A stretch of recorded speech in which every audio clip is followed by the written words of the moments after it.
I believe that African leaders have agency.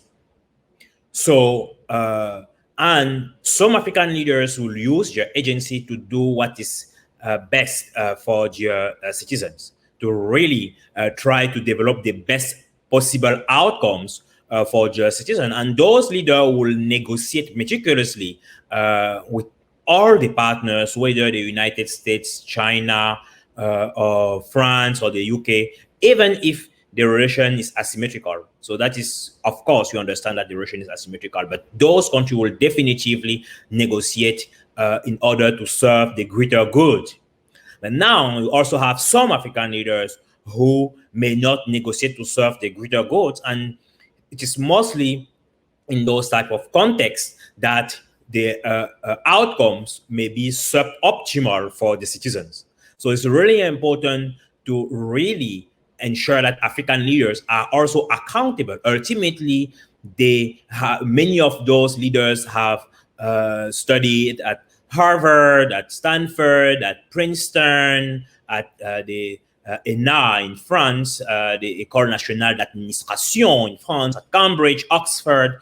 And if they have not studied personally, many of their chief of staffs and ministers, among others, have studied in those schools, along with many other global leaders. So they understand and they know how to negotiate. They know the importance of commitment, the accountability, of effectiveness. So yes, the competition between giants or between the greatest power may also have negative consequences. But I think the negative consequences will be felt at the higher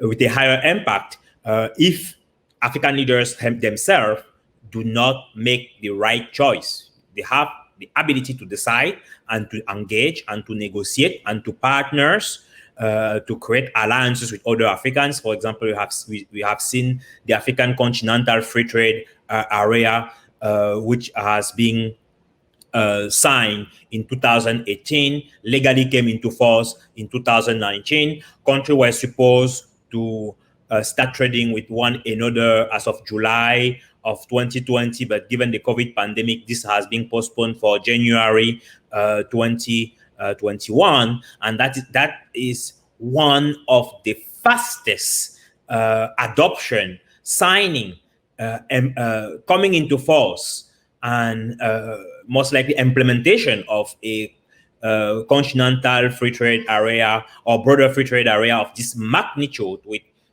over 54 countries which have already signed the agreement. So the largest one in terms of numbers of countries since the establishment of the World Trade Organization. And with this, Africa is really breaking the isolationist trend that we see around the world.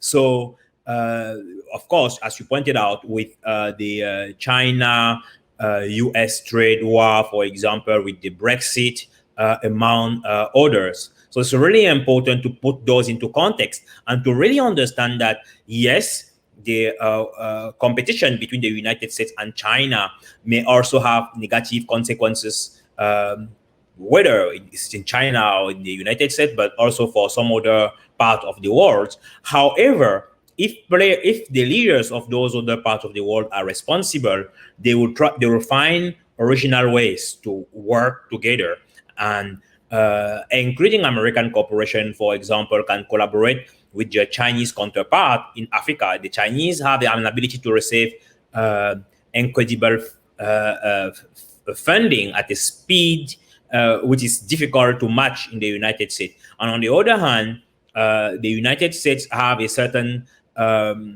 capacity, quality of for in the context of infrastructure, for example, or even governance, quality of governance, which make it less likely for corruption to occur, or at least to occur at a massive scale when we see some other partner be involved in deals. So I can see that opportunity for collaboration, despite the rhetoric, the political rhetoric. Firms will work where the can align their interests. So that is one of the perspective. But on the other side, for the African leaders also, they are able to learn, they are able to understand, and they are also able to negotiate.